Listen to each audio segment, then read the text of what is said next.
Привет, меня зовут Максим Гольштейн, я джет-инструктор, занимаюсь самолетами уже больше 10 лет, и сегодня я вам расскажу про Embraer Phenom 100.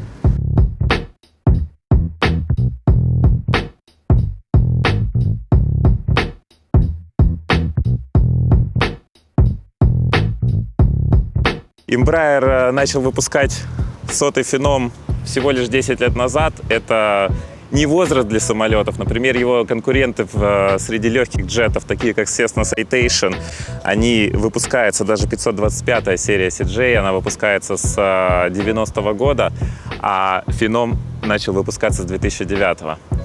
Embraer послушал клиентов, послушал тех, кто летает на легких джетах, и сделал так, чтобы легкий джет был похож на большой самолет. Он взял многие системы с большого самолета, используя свой опыт в региональных самолетах и используя свой опыт в большой авиации. Например, как мы видим, этот самолет, он гораздо выше, чем Citation. Соответственно, если ваши пассажиры не совсем себя комфортно чувствуют в маленьких самолетах, для них этот самолет уже будет казаться достаточно большим. У него есть настоящий трап,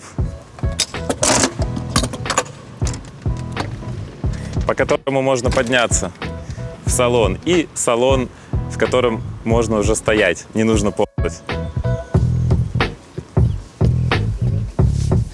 На входе нас встречает достаточно большой шкаф, в который можно поставить ручную кладь, в который можно положить напитки. В салоне Phenom ощущаешь себя уже как в таком среднем самолете, каком-нибудь Learjet или Phenom 300. То есть здесь клаб-ситинг, 4 сиденья, достаточно места, достаточная высота потолка. Здесь есть такой стол для клаб-ситинга. Хорошо сделанный, который не трясется, из качественного приятного материала. Легко достается и убирается. И даже есть туалет. На некоторых Phenom'ах это является не только туалетом, но и местом, на которое можно взлетать и садиться, но в данном конкретном самолете эта опция не была установлена, то есть здесь нету ремня, хотя здесь вполне себе просторно и даже есть свои собственные 2 окна. Конечно, минус, что здесь есть перегородка, но все же для самолета такого размера здесь достаточно много места, особенно если летать вдвоем сзади, как обычно на таких самолетах и летают. Можно использовать переднее кресло просто для того, чтобы класть на него ноги. Я ростом 1,85 м, и мне здесь очень комфортно сидеть и даже комфортно ходить. Преимущество нового самолета то, что здесь продуманы детали, которые стали важны для самолетов, практически для нас в 21 веке. То есть здесь есть розетка, можно заряжать свои девайсы, и в этом самолете есть даже интернет в полете, а также спутниковый телефон.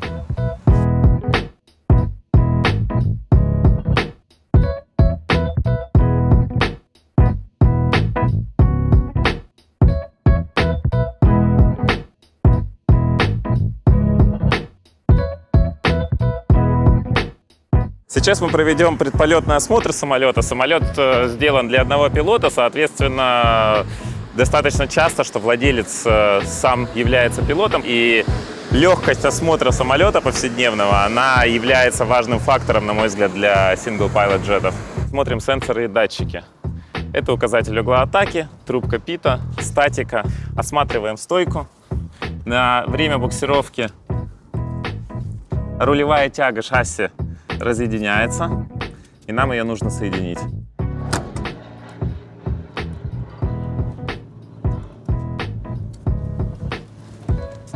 Здесь у нас передний багажник, то есть очень удобно сюда сложить какие-то чехлы или свою сумку перед полетом просто сюда закидываешь, и не надо идти в задний багажник, хотя задний багажник очень большой.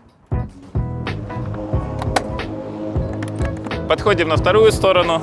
Все системы у нас дублируются, поэтому с этой стороны у нас есть те же самые сенсоры. Обязательно смотрим на двигатель, что на лопатках нету никаких повреждений, лопатки не загнуты, собственно, у нас вращается от набегающего ветра.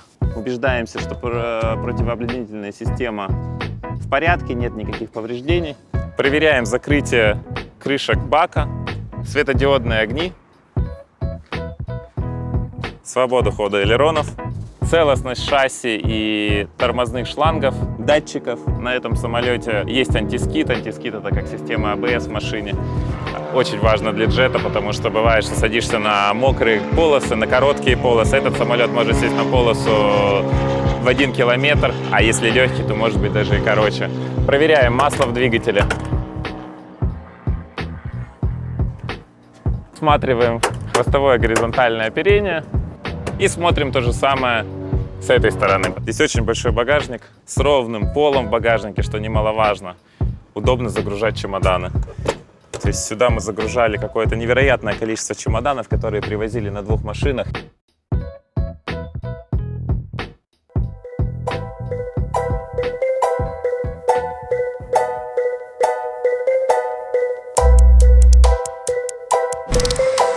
Ну что, полетели?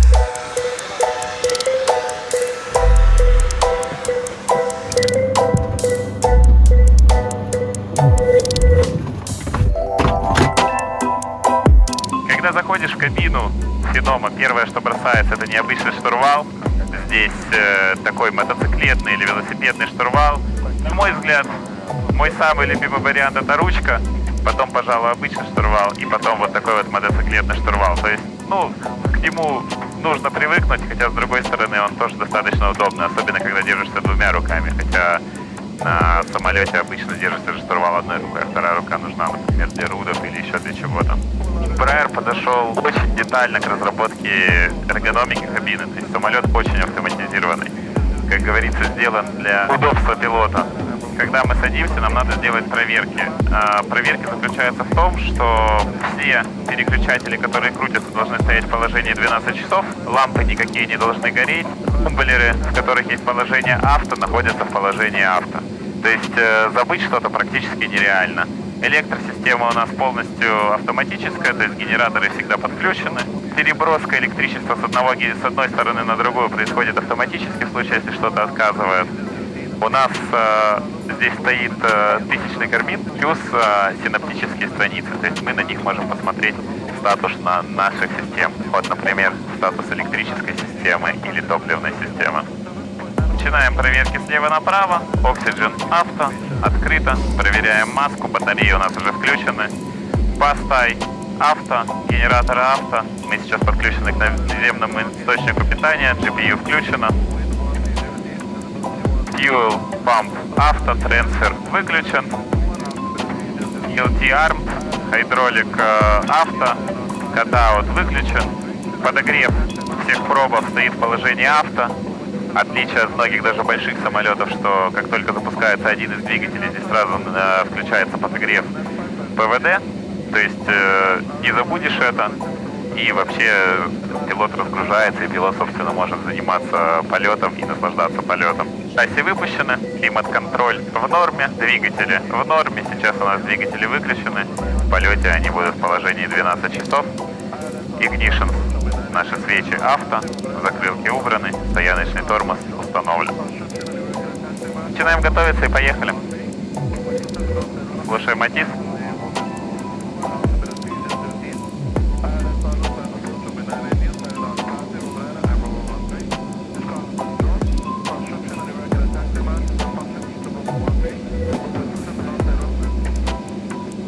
Слушали АТИС, установили давление. Давление устанавливается сразу на 2 сторонах, на 2 экранах, с левой стороны и с правой.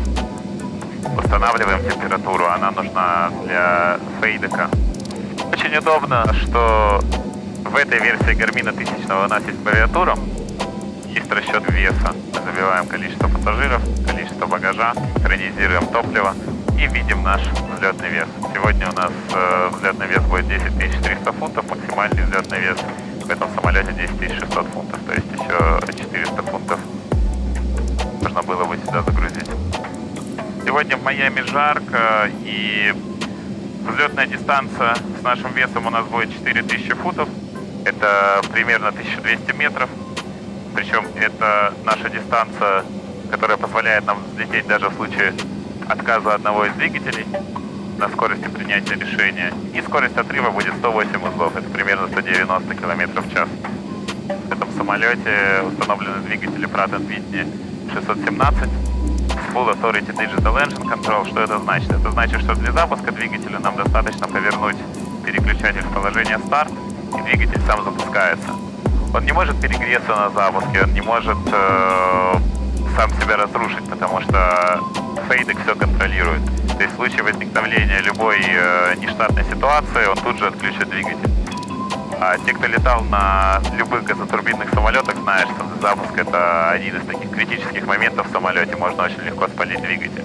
И также на взлет. На взлет мы просто устанавливаем руды в положение take-off go-around, и самолет, собственно, фейдек выставляет нужный режим работы двигателя. Потом мы ставим в continuous climb и максимум cruise thrust, тогда, когда мы занимаем эшелон. То есть управление двигателями просто сведено каких-то очень-очень элементарных вещей. Проверяем лампы в кабине, проверяем систему пожарной сигнализации и проверяем наш стик-пушер. Стик-пушер, он отдает штурвал на себя в случае сваливания, даже если пилот этого не сделал. Ну, то есть тоже еще одна система безопасности. Что штурвал сам ушел на себя. Все, готовы к запуску. Проверяем себя обязательно по чек-листу и будем запускаться. Окей, запускаем двигатели. Для начала мы будем запускать правый двигатель. В этом самолете beacon, то есть наш маяк, включается автоматически тогда, когда мы переводим селектор двигателя в положение run или start. Запуск правому. Right engine start. N2. Ignition B. Топливо подожглось. Двигатель вращается.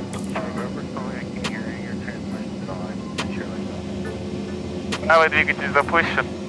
Очень холодный запуск. Сейчас запускаем левый. И смотрим на MFD. Мониторим то, как будет двигатель запускаться.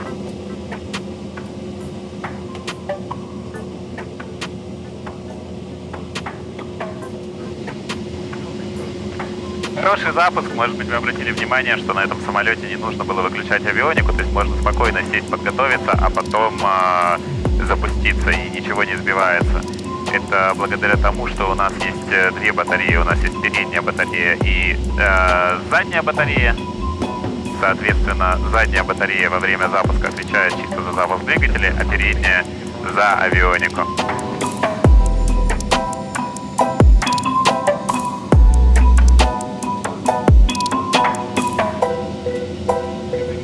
Особенность на рулении — это то, что в этом самолете brake-by-wire. То есть тормоза, так же как и руды, они не соединены никакими механическими устройствами, то есть не соединены тросиками, не соединены тягами с тормозами. То есть когда нажимаешь тормоза, там просто стоит датчик в педали, и уже он посылает сигнал на электрический клапан, который тормозит. Это что-то, к чему стоит привыкнуть, но когда привыкаешь, это на самом деле отличная вещь. Соответственно, двигатели у нас работают примерно так же. То есть любое мое движение рудами — это всего лишь сигнал компьютеру, который уже выставляет нужное количество топлива во Fuel Metering Unit. Это фишка Embraer, это фишка, перекочевавшая с больших самолетов. Это то, что на панели. У нас есть кнопка Push to Talk, то есть это тангента разговаривать с диспетчером. И на самом деле при рулении или в полете это очень удобно, когда кладешь сюда руку и можно разговаривать с диспетчером, не трогая штурвал. Еще одна функция, которая проверяет то, что у нас выставлены правильно закрылки, и стоит стояночный тормоз, правильно выставлены триммера, это проверка конфигурации взлета. То есть мы нажимаем кнопку и тут же слушаем ответ take-off OK или no take-off flaps, допустим, если у нас неправильно выставлены закрылки. Take-off OK. Ну что, полетели? Подписывайтесь на наш канал. Увидите еще много интересных джетов.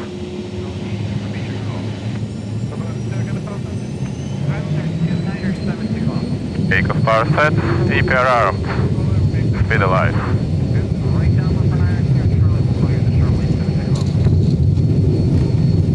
Speed knots.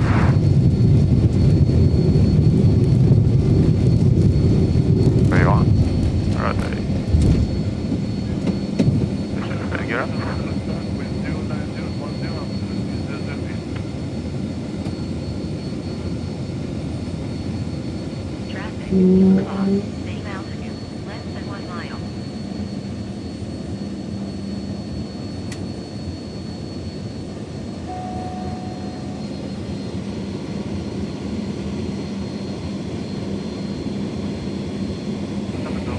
Самолет очень стабильный. Вот сейчас он летит без автопилота, то есть если его правильно оттримировать, вполне можно расслабиться. Хотя, естественно, здесь есть очень продвинутый автопилот.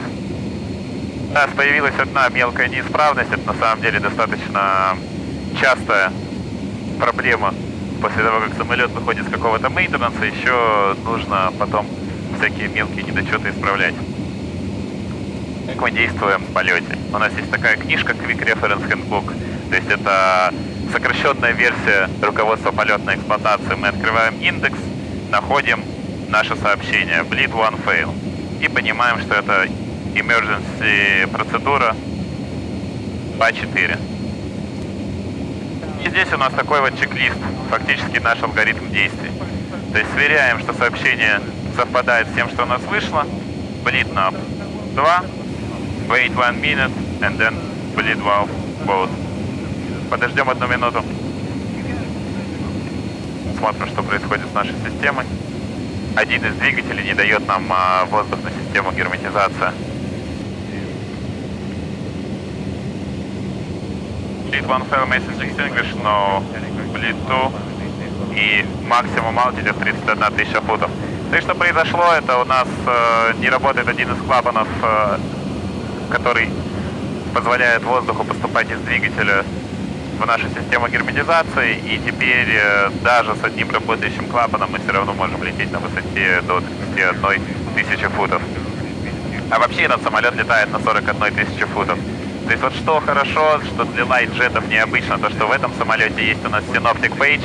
Synoptic Page — это страница, которая визуально, схематично показывает статус нашей системы. То есть, в том числе здесь у нас видно установленные температуры, это температуры, которые у нас сейчас в салоне и в кабине, и что происходит с нашими системами. Ну, то есть вот этот вот клапан у нас потерялся с ним сигнал.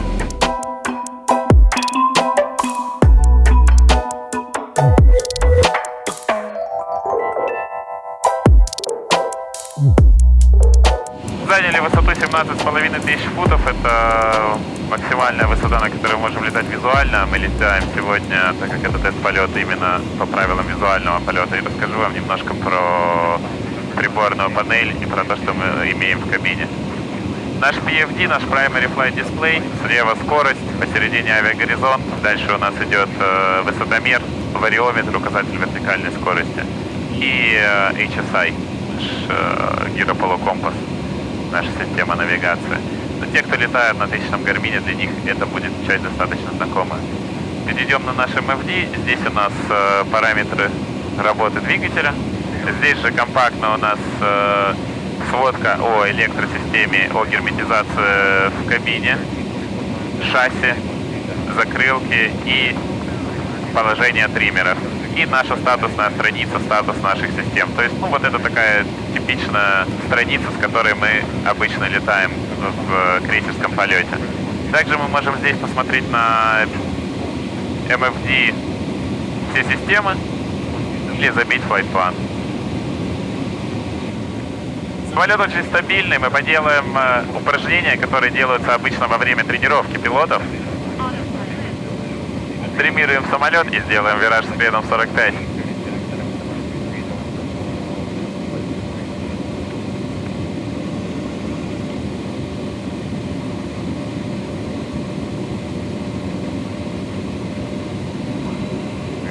Этот маневр делается при тренировке пилотов и сдается на экзаменах, потому что по нему можно сразу понять, насколько хорошо пилот распределяет свое внимание. Бытует мнение, что джеты, они какие-то страшные, что там в случае сваливания они уходят в штопор. На самом деле это совсем не так. Смотрим, как этот самолет летает на малых скоростях.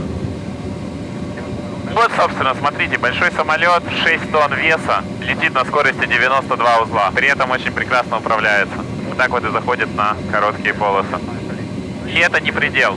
На самом деле можно продемонстрировать, как работает стик-пушер, то есть это он срабатывает тогда, когда пилот даже при сваливании не отдает штурвал от себя. Скорость 80 узлов, самолет все еще летит, самолет все еще управляется.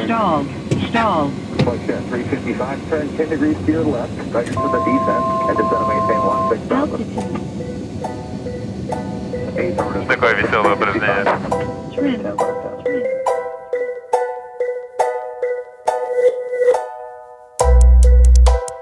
У меня появилась прикольная идея. Мы сейчас пролетим, сделаем touch-and-go в Аполлоке, конвейер.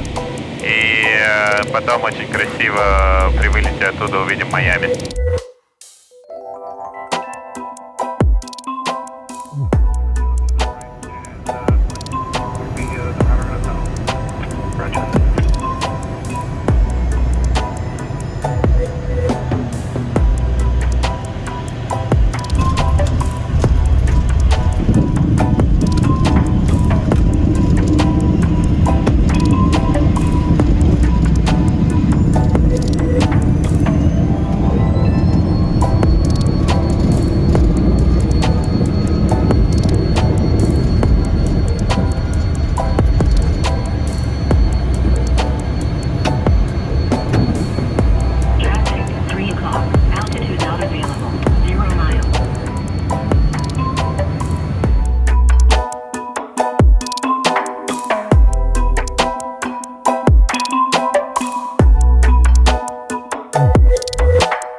Landing, external lights, strobes off, flaps up, checklist completed.